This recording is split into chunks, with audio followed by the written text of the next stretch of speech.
If bird photography is your thing, you're in the right place.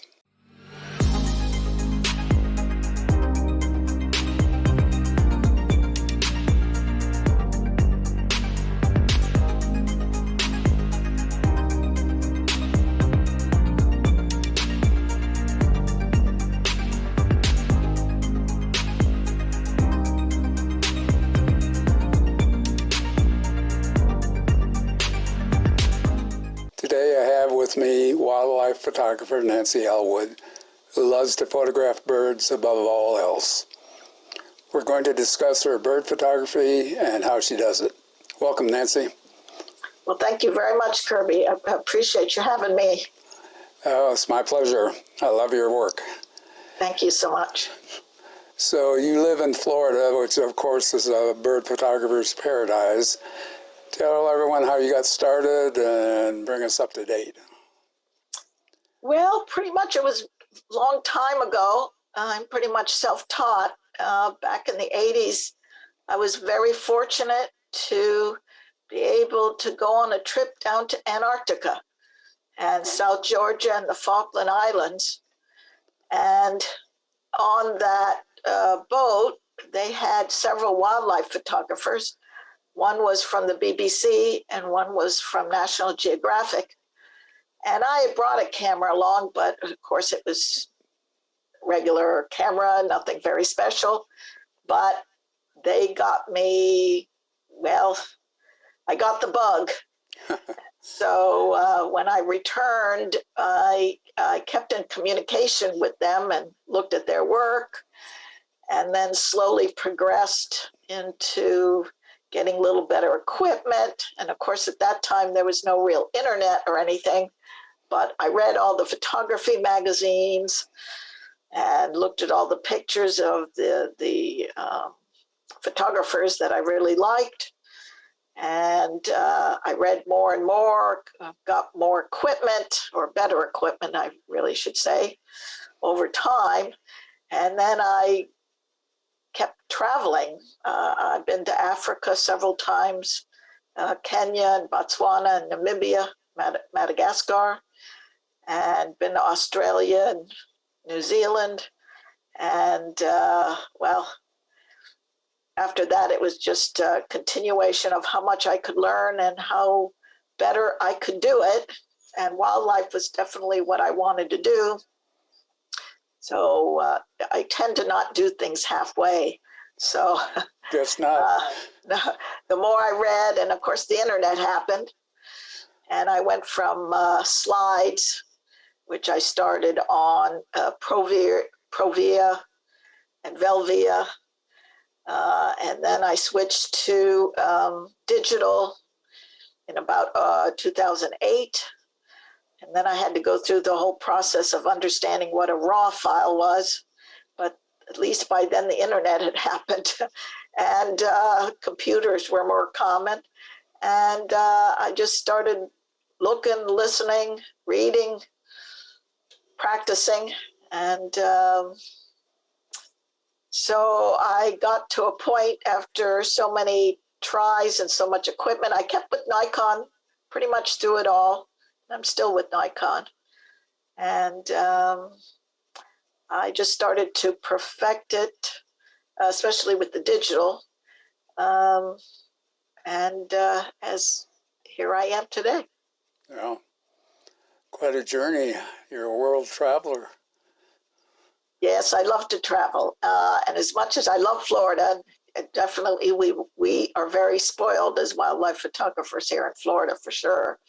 But I do like to get out and explore the rest of the United States and, of course, the other countries and the rest of the world, because I always like to challenge myself. No matter what, you can learn more. I have a client who's 80 years old, and she says, if you rest, you rust. So that's Very pretty true. much my philosophy, too. Yeah, okay.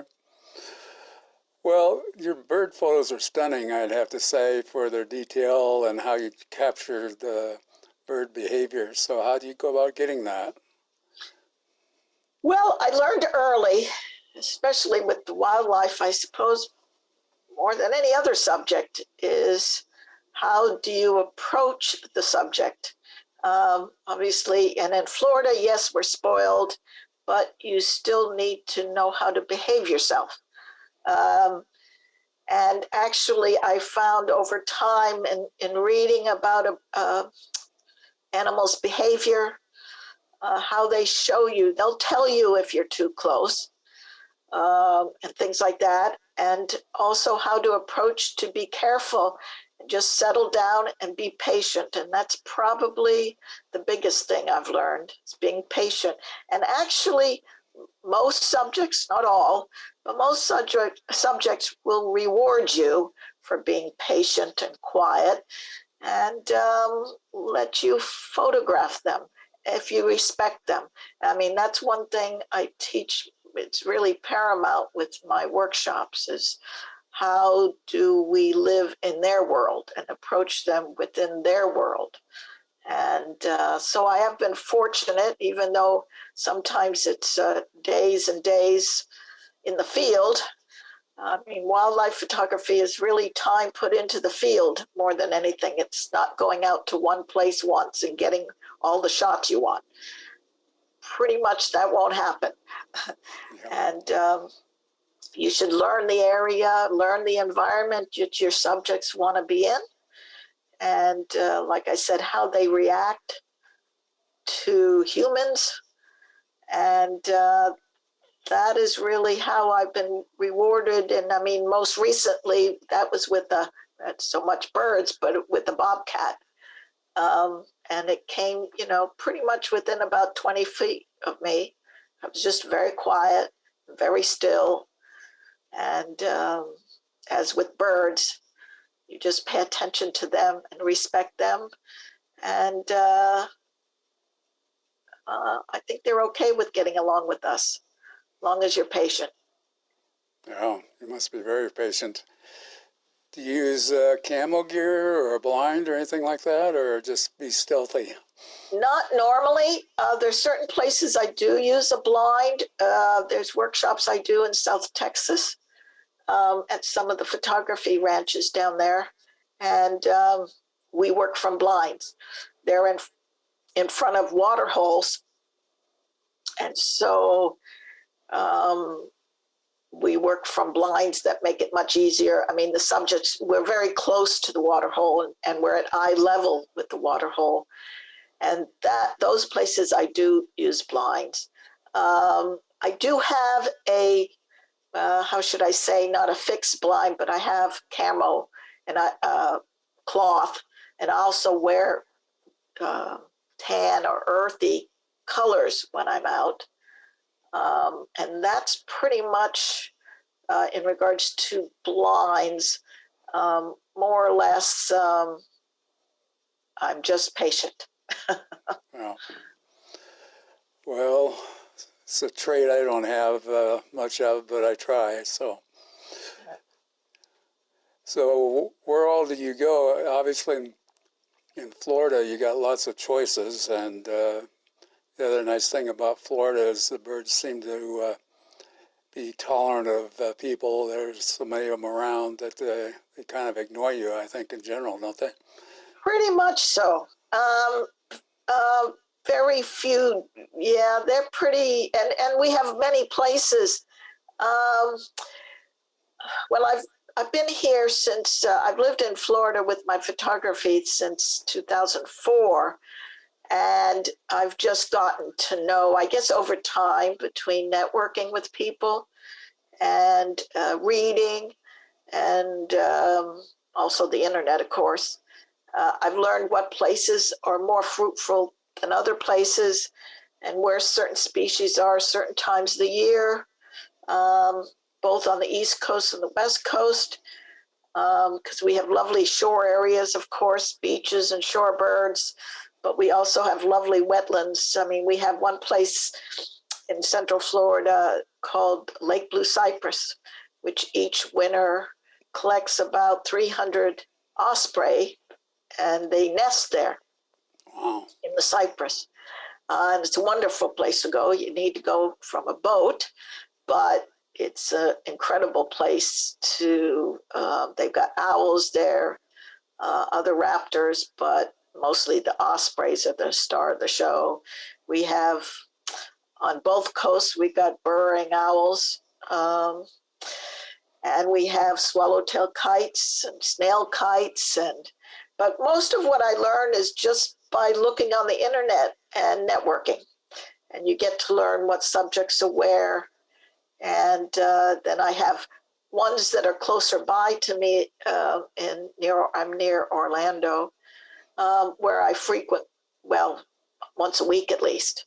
So then you really get to know the area really well in regards to where are like the night herons, where do they mostly locate themselves, the least bitterns, and things like that. So you sometimes take a cursory look at places around your state, and some states have more places than others.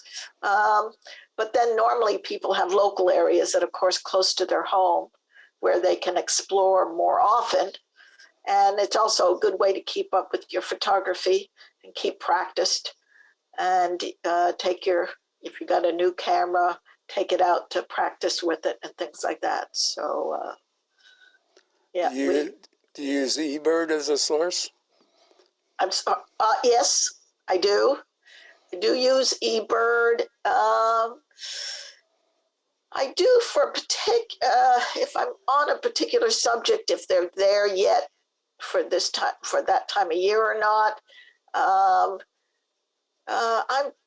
I have to say for myself personally, I have a good set of networking people that kind of keep me updated with what's going on where, which helps. And I think everybody does that a little bit.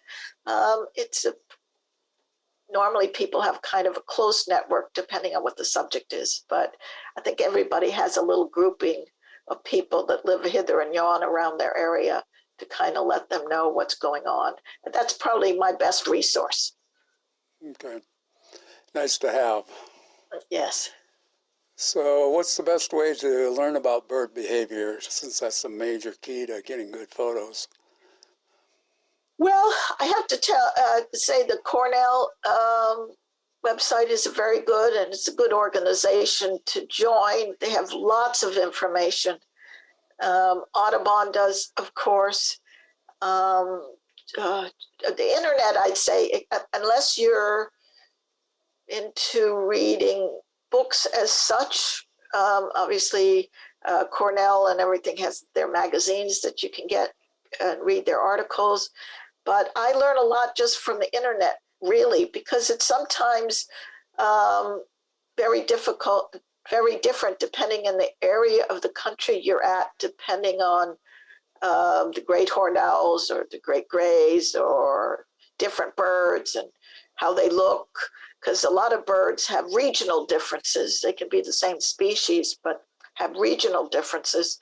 And that comes mostly just I do by the internet, looking at that species, looking it up to a specific area, because then you get a good idea in, depending if you're in Texas or in Florida, is it habitat palm trees? Is it scrub grass? Is it cactus? So I would say probably just the internet in general, but Cornell and Audubon, both are pretty good places to start. Yeah, Cornell's a great resource for sure. It is. So how do you know where to go at any particular time of the year or for any particular species? We covered that a little bit, but... Well, most of it comes once you've kind of gone through a couple years, especially depending on if you're just exploring on your own or you're networking, you pretty much kind of know the time of year and what's happening then. Like for us, the winter time, especially to your particular state. I mean, everybody like in Minnesota and the upper Midwest knows certain things that happen in their areas, specifically there's an area in northern Minnesota called Zach-Zim Bog. And most of the people in the general area of the Midwest know certain times a year, what's happening there. Florida, the winter time is sort of our big season, starting in about late November through about May. The birds look their best. A lot of their nesting season is happening, so they're in their seasonal breeding colors. That is something everybody should get to learn as regional. For example, our bald eagles already have nested and most of them have chicks already, whereas out in Washington State, they're just starting to get together again and do their nesting.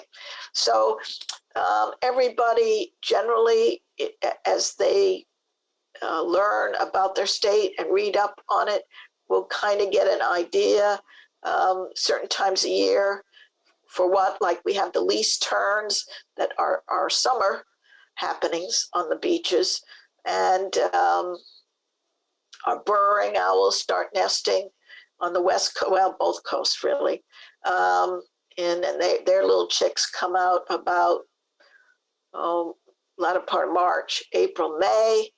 Boy, it's a lot of just digging in. If you're just starting out, read up on your state. You know, the state birding trails and stuff is a very good resource. Also, your wetlands area, if you look under your state, every state has their wetlands information, birding information for birding trails. And that's a good resource to start because it'll also give you what seasons are best for what species. So that's another good resource to start in your local area to get an idea. Yeah, and your local Audubon chapter is a good resource as well. That's correct. And if you're into joining clubs, that's another good networking resource. Get together with the Camera Club, Audubon Club locally, and that's a great resource to learn about what's happening when in your area. So once you find your bird, talk about how you compose your shots. Well, I'm a kind of a stickler on, look, when I find the subject, the first thing I really look is its surrounds. And it really depends. If it's not in a very good surround, depending on the situation, I might not even take the shot. That's one of the first things I teach in my workshop. I mean, people get excited about finding whatever subject we're looking for, but then I hope I can teach them that within seconds, really, you're looking at background, location. Can I walk here, step here? Does it have a stick sticking out from the back of its head? Is there a bright spot in the back, in the ground? Within 10 seconds, you should kind of get an idea. Should I take the shot here? Should I move? Should I not? What's the lighting like?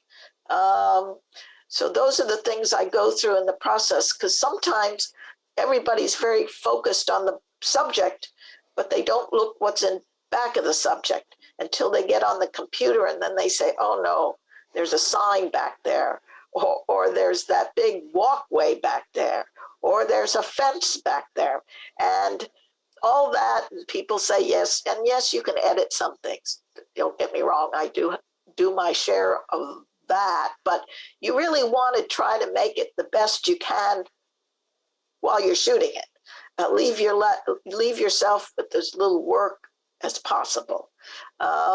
Also, I look to see how busy the background is, how close the subject is to the background. And that's all something you learn in regards to your camera settings and such like that. But that's what I go through in my initial, and people think, well, how can you think of that all in that? But it's, it's like anything else, training and and that's why in the beginning, I tell people, go out to their local wetlands and just go out there and look, even if they're, your local subjects and maybe they're not terrifically done and maybe it's not the season, but learn to do that. And then when it becomes an important picture that you really want, you already have been through the motions in your head. So you know about, okay, I'm going to move over here just a foot, or I'm going to a couple inches here. I've got the background right, the angle right. Also, you look for, is it going to fly? So do you have the right shutter speed? So if you're going to fly, if it's going to fly. And now, presently with the mirrorless, I mean, in the old days with I shouldn't say with the DSLRs, because everybody still has a DSLR pretty much. Everything kind of is in the center, and you had to get back home on the computer and kind of recompose how you like it. But now with the mirrorless cameras, you can pretty much compose in camera because all those focus points are of equal value.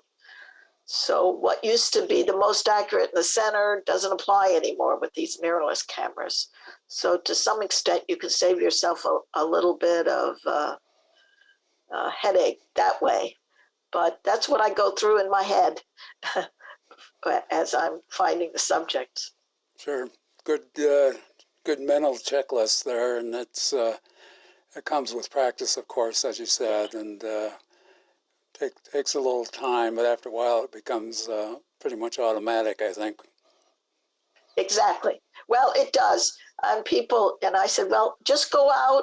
And like I said, you can be at the beach just with seagulls with a lot of this stuff in the beginning. And don't worry so much. You're not under such pressure because you don't have a special subject or a special trip you've got with, subjects you're not going to get back to see.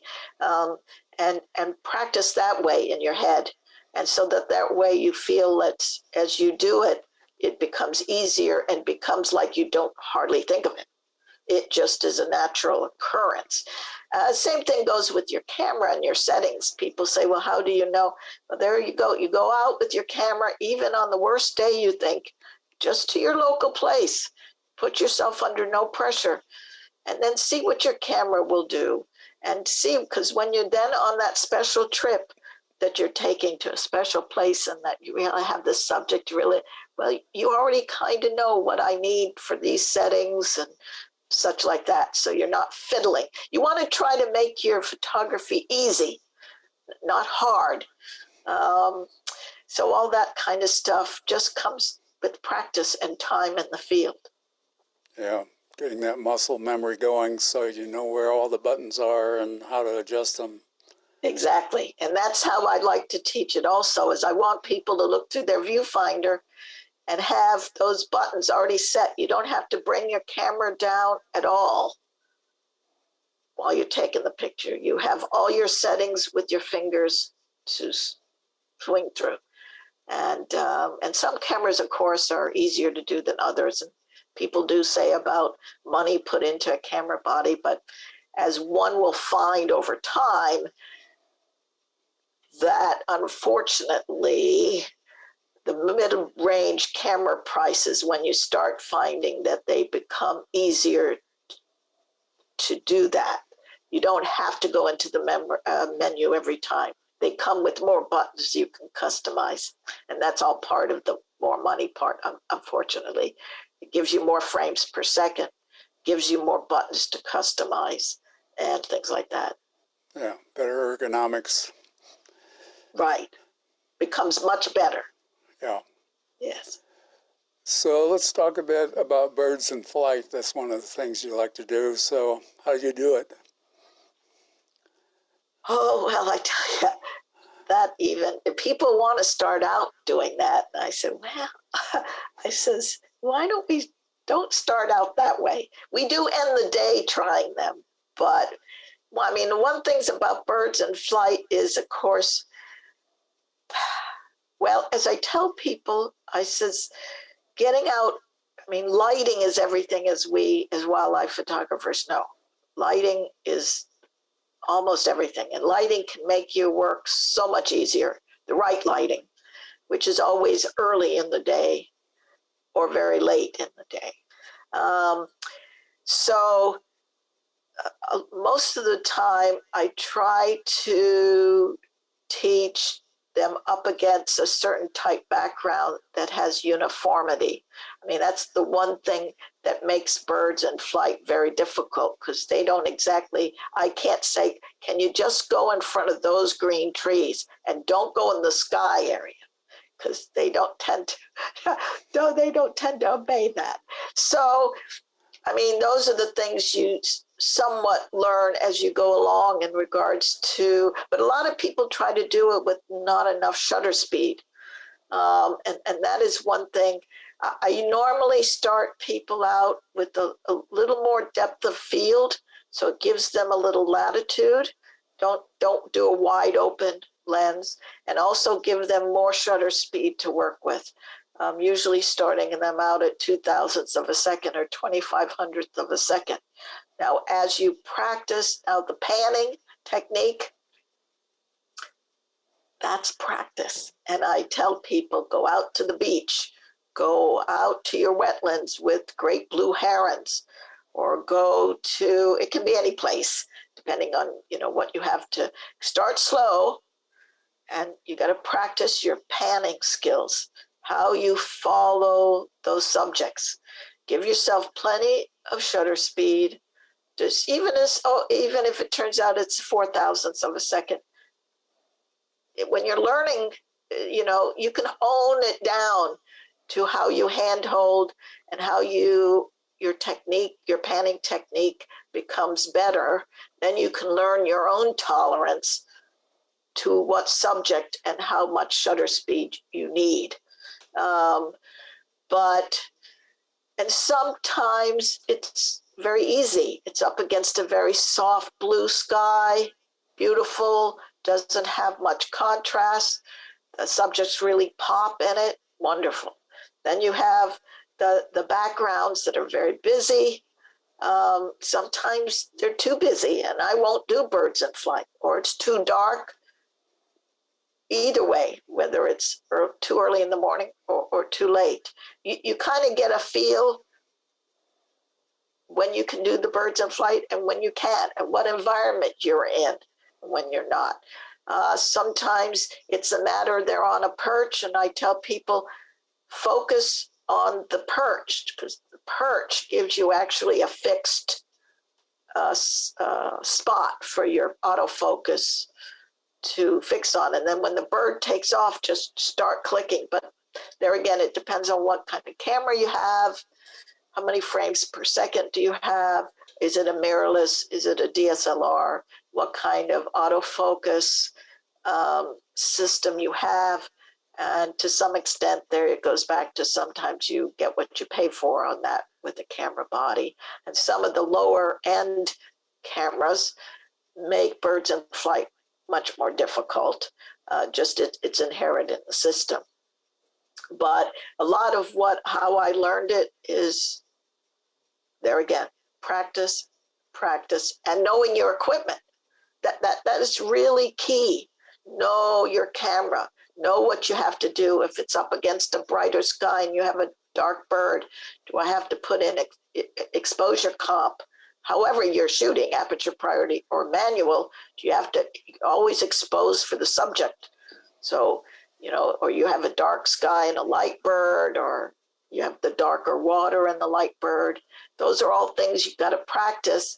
And I try to show them how to practice first with still subjects. The subjects just still there. I mean, they might be moving slightly, but they're not flying. So get an idea about your exposure, and then work in what that exposure needs to be relative to shutter speed.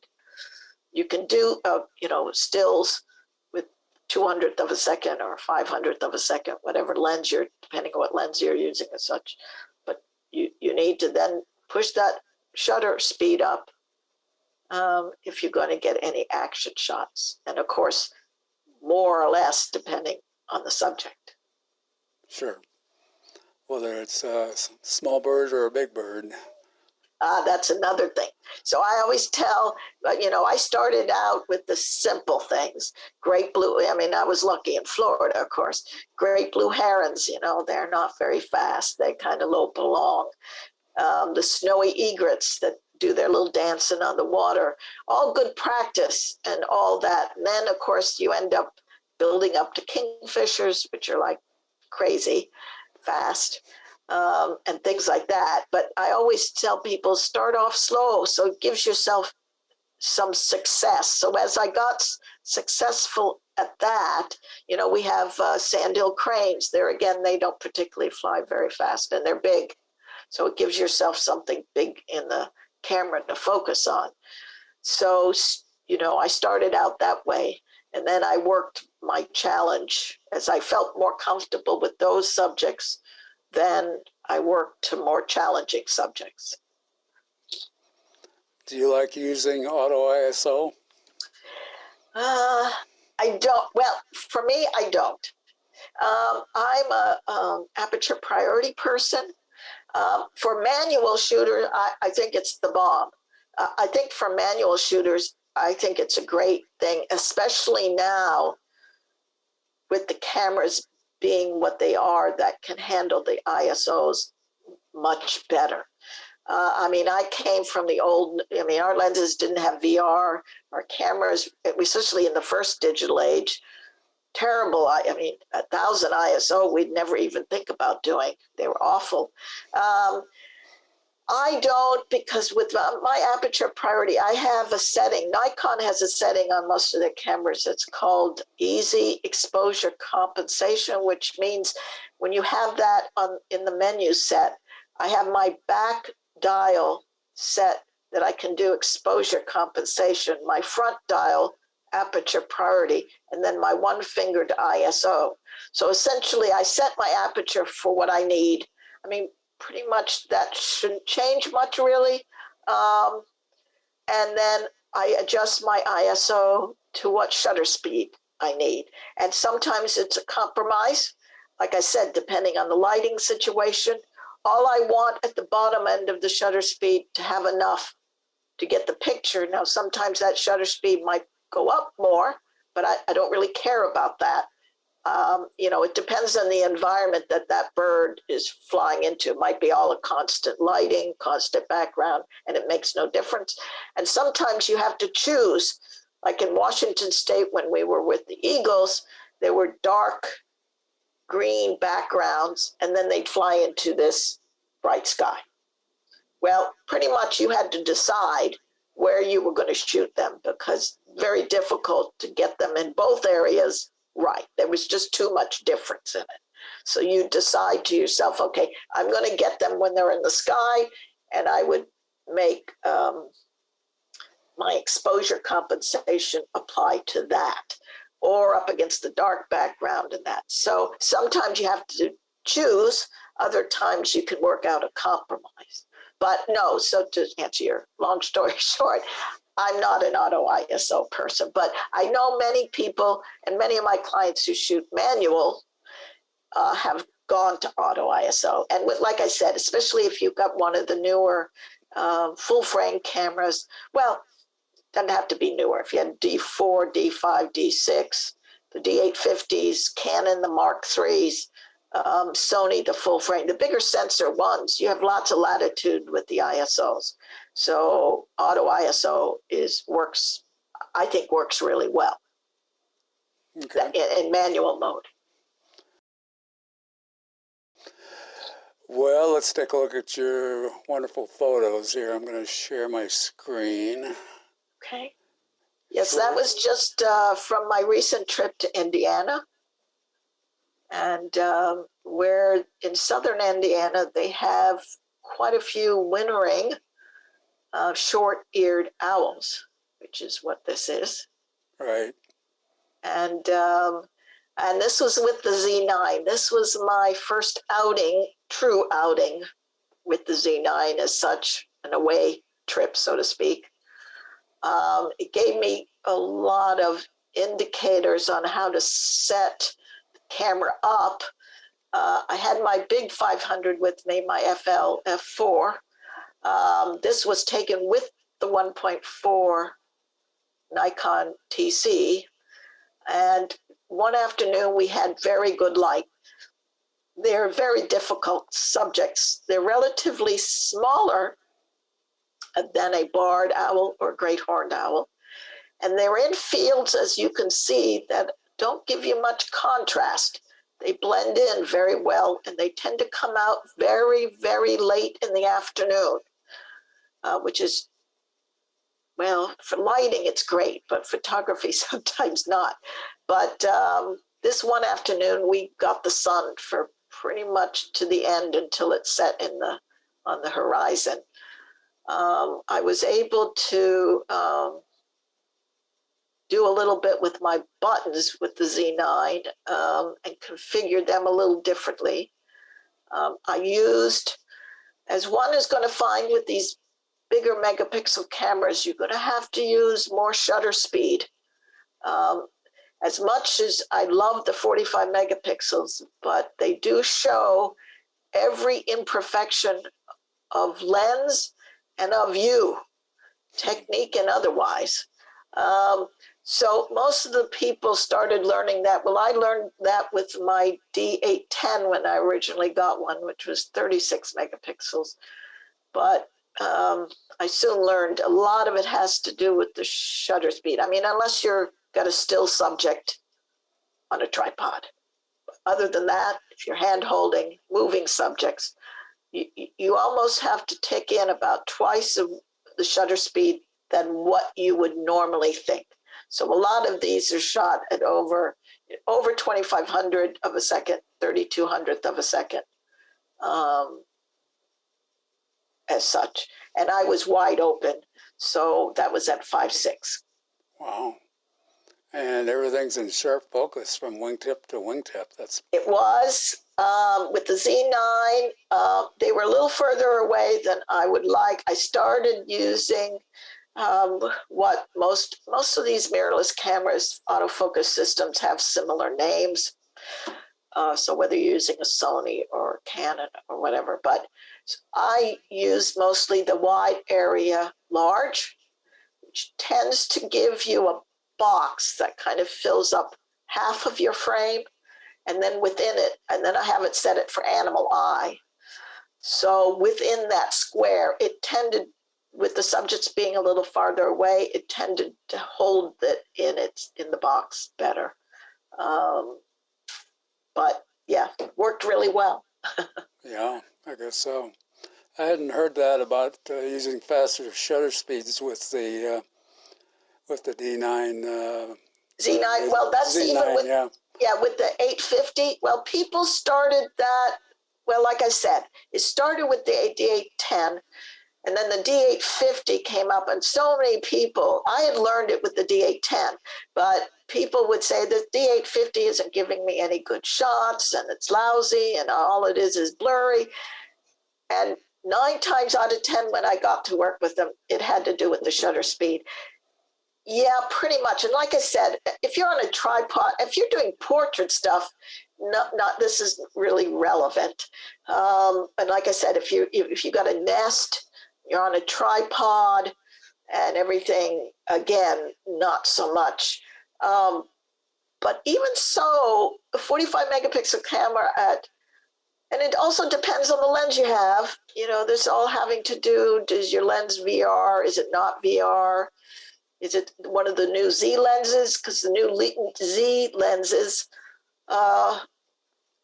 synergizes with the in-camera IBIS, which is image stabilization, to actually give you twice the image stabilization or twice the stabilization. Now, I don't have one of the Z lenses, so, but if you did, you would even have more capability. But the 45 megapixel cameras, any of them, I don't care which ones you have, you've got to appreciate it. It's got so much dynamic range. It really picks you apart. I mean, if you're not careful, but on the other hand, when you get it right, it just is in your face awesome. But you've got, the technique is really paramount with them. And coming from a 20 megapixel camera is a little bit of, you gotta be a little more aware. yeah. But the new autofocus systems are making it better as opposed to the D850. I mean, I had that, I have that pretty well dialed in and understand, but now with the new autofocus systems like the Z9, it does help you a bit on that, but you still have to be aware. Yeah. That's a gorgeous picture. If that's what a Z9 does, I'm going to have to rethink it, I guess. Well, it's the best of the mirrorless cameras Nikon has out at the moment for the autofocus. I mean, the others will do fine in every other way, really, but this has no blackout, no delay of nanoseconds, no nothing. And the viewfinder and everything is beautiful. Now, if you do get one of the other mirrorless, I always recommend people getting the version 2s, the 6.2 or the 7.2, because they have dual processors. And if Nikon's going to do firmware updates for those, for helping autofocus, it'll most likely be with those first, because they have the ability to the wherewithal within the camera to do it. Yeah. Well, here's another tough subject. It is. This is a violet-eared hummingbird from my workshop in Costa Rica. Now here, this was with the Z7 II. It was a little easier doing this in a way because we did have a fixed subject of the flower, which there again helped me a little bit with the autofocus. I did not ever use with the Z7 II any of the automated features. I didn't feel good about them. They weren't accurate enough for me. So I kind of went back to my old favorite, which is what I used with, which I use at the D500, the D850, is the 25 autofocus points, the dynamic one, which all the cameras, the mirrorless, have. So you can revert to if so inclined. But I just didn't trust the automated ones. So this one, and this is just with a whole lot of no flash, a whole lot of shutter speed. And I suspect this ISO was upwards of about 6,400 or so. No problems with that. That sensor is very tolerant of it, as the 850 was and as the Z9 is. But so it was enough to get. Now, as you notice, the wings are, I caught them stilled because of the shutter speed I have. Hummingbirds more or less, or other birds more or less, I don't mind having some blur. I mean, my key objective is that the face and eye is sharp. The rest can be variable, but if the face and eyes are not sharp, then I throw it away. But so you can just decide to yourself how you want with the shutter speed in regards. But hummingbirds, they have to be, unless you have a multi-flash setup, it has to be pretty fast shutter speed to get them. And I like the way to get the fan tail. Yeah. So this was taken without flash? Did I understand that right? This is all without flash. Wow, yes. That's amazing. Yes.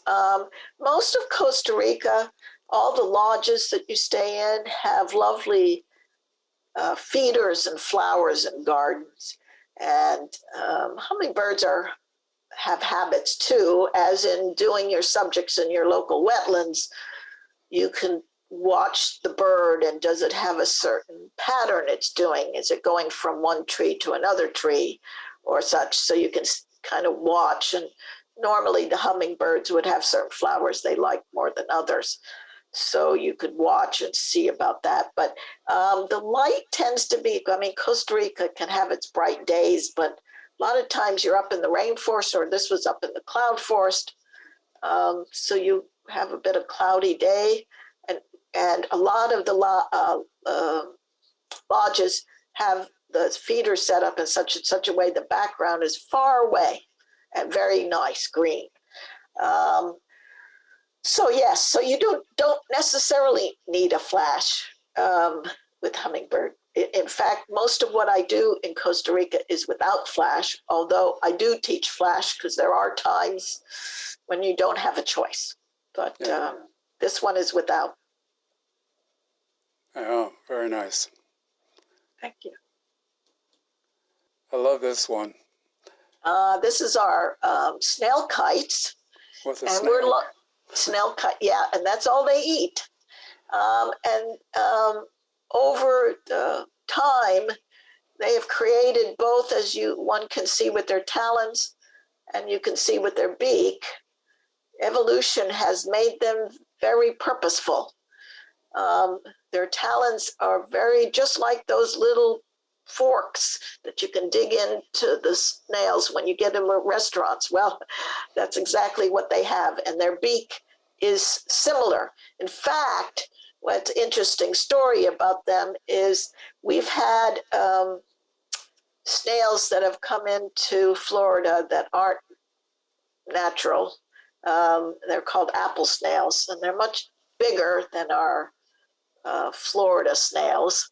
And they've actually become part of the apple snails have kind of come part of this environment now. But over the years that the apple snails have been there, our snail kites actually have developed longer beaks and such to accommodate for the bigger snails. So nature provides. This is from a boat. Most of the places, not all, but most of the places you see that and can shoot them, you kind of have to go out on a boat. Most of the boats are pontoon type boats. And you kind of learn the area. This was during nesting time, so kind of we knew where the nest was, and we had a pattern set up. He had a pattern set up of where he would go in the reeds to go and get a snail and then fly up and fly back to the nest. So they're again learning your subject and their habits. Oh. Yeah, it's one thing we seem to have learned in the last few years is that evolution can occur quite a bit faster than we traditionally thought about it. So it's interesting. Very much so. Very much. Now this is with D500 and my 500 PF lens. Oh, very nice. This must be a swallowtail kite? It is a swallowtail kite. I am fortunate. Well, they nest here. In fact, they've started to nest now. They've come back to Florida. They come from way down south. And they come back to Florida to nest. And then before they go back to South America, they congregate in about 3 places in Florida. After they're nesting and raising their young, they congregate for about 6 weeks in different, well, I say it's about 3 different places in Florida in large groups, huge groups, where they feed, get renourished and such for their flight down south. And I live close to one of those places, and they roost in this one area, and then before they fly out in the morning, they go down they're roosting on this one particular lake. And before they go out to get their breakfast, they actually fly down and take a drink. So these are very tough. And it'll be interesting this year to do them with the Z9. These were done mostly with the D500. And this was the one subject I had great success with the group autofocus setting. Normally did not use that, but this particular subject, don't know whether it had to do with the background or such, but the group autofocus really, really worked well. And they're very fast in trying to get. That's a lot of practice and going out. Because sometimes only 1 or 2 would come down and take a drink, or sometimes they wouldn't at all. And then we found out if it had rained the night before, they got their water from the trees they roosted in, so it didn't come down to the water. Wow. But being fortunate to live close by, I was able to go out numerous times during their stay there. So that was a matter of, and did they come down by your boat or far away? A lot of luck involved, but they're beautiful birds. They are. And we're fortunate here in Florida too. And this, a lot of shutter speed. I mean, I always liked at least 3200th of a second. to try to get them because they're happens very fast. Yeah, I can imagine.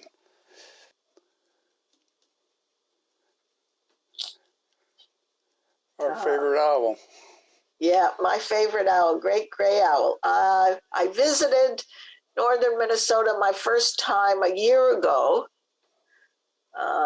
And actually, these owls that year, I visited a place, as I think I mentioned before, called Zach Zembog, which is northwest of Duluth. It's actually an incredible place. It's roads, so you can drive, don't have to hike. It's really set up very well, and they normally collect there. But this year they actually started collecting along a road that goes out of Two Harbors, Minnesota, which is a little north of Duluth, and up to the Canadian border for whatever reason. Of course, it's all predicated on snow and food source, and their food source is the voles, of course. And just so happened they collected more along that road, or at least for us as photographers. But anyway, there again, you learn the habits. They sit a long time. Now, this one was a juvenile, and we tended to have good luck with juveniles because they weren't very good at the hunting. So they had to do it many times, but they don't tend to go cruising as such. They can hear, well, if you look at a great gray owl's face, it's disc-like. And that's all evolution involved with their hearing. Also, their one ear on one side is offset different location in regards to up and down on the other side, all having to do like a radar, all having to help their hearing. So all of a sudden, they'll fly off their perch, and sometimes a lot of times just go down in the snow, where they hover a bit and then down in the snow, and then they fly back to the ring. So you do learn the habits on that, and they're in a very forestry area, very, I want to say cluttered, but they blend into their scenery extremely well, and so sometimes very difficult to spot. Yes. But once you see one, it's like, wow, incredible. Yeah, exactly. All right, and one more we have here. My bald eagle. Now, this is a bald eagle from my last trip to Washington State, to the Skagit River Valley, up in about an hour and a half north of Seattle. And this is during the winter time again, because they come in for the salmon runs. And it's like a salmon buffet, I call it. And it's probably the largest collection of bald eagles any place, all in one place. I would say next to, outside of Alaska, this is the absolute best place to get your eagle shots. And this was in a bank coming down to join a few on the bank feeding on a salmon that was there. There again, to try to catch all those angles, you need, now you notice the sky behind. I decided to just expose for the sky behind because that's where most of them were coming down from instead of the trees. So this one came around and swooped back. You sort of get to know their routine of coming around and making a bank. And I wanted to get as many of those images as possible. So, and this really stresses your panning technique for sure. And I did not have my Z9 at the time, but this was with the D500.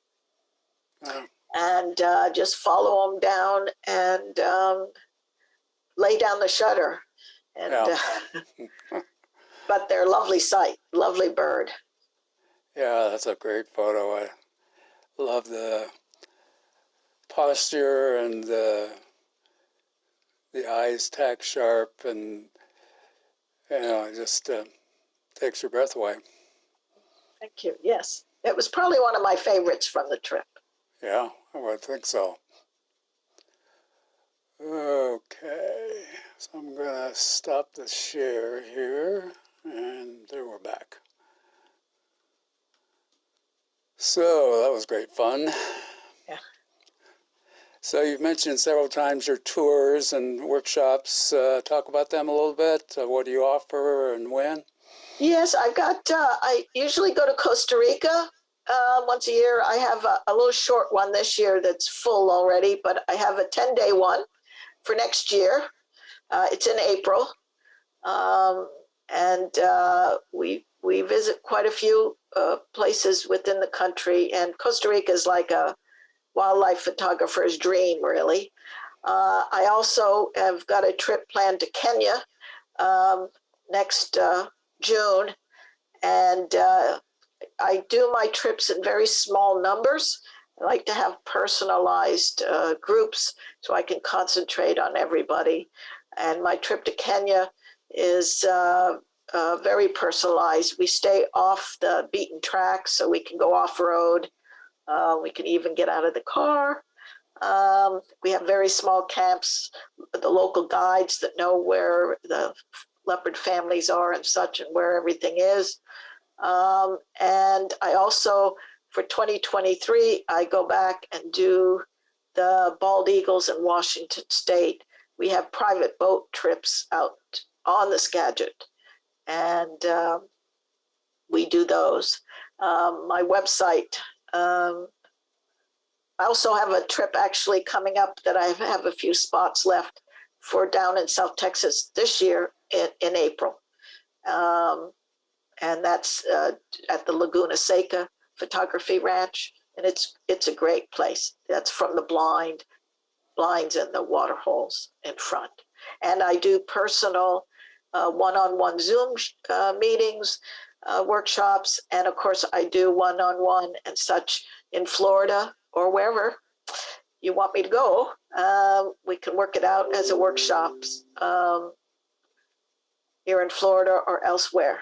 And I can do small groups also, or clubs, photography clubs. So I'll put all the links in the show notes so people can find them easily, and all the things that you do. Well, my main website has all the listing of the trips too, so they can know. All right. Yeah, I'll get those. Well, thanks for sharing. It's been great fun talking to you, and I learned a lot, and hopefully everybody else did. So thank you very much, Nancy. Thank you, Kirby, a lot. I enjoyed it, and thank you again for inviting me. Oh, you're very welcome. Each episode of Photographing the West is published on the 15th and 30th of the month. If you enjoy these podcasts, please support them by purchasing from my affiliate links on the resources page in the show notes. Your purchase there provides me with a small commission and doesn't cost you a cent more. We'll be back on February 15th with Matt Miller talking about red foxes, where to find them, how to track them, and how to photograph them. See you then.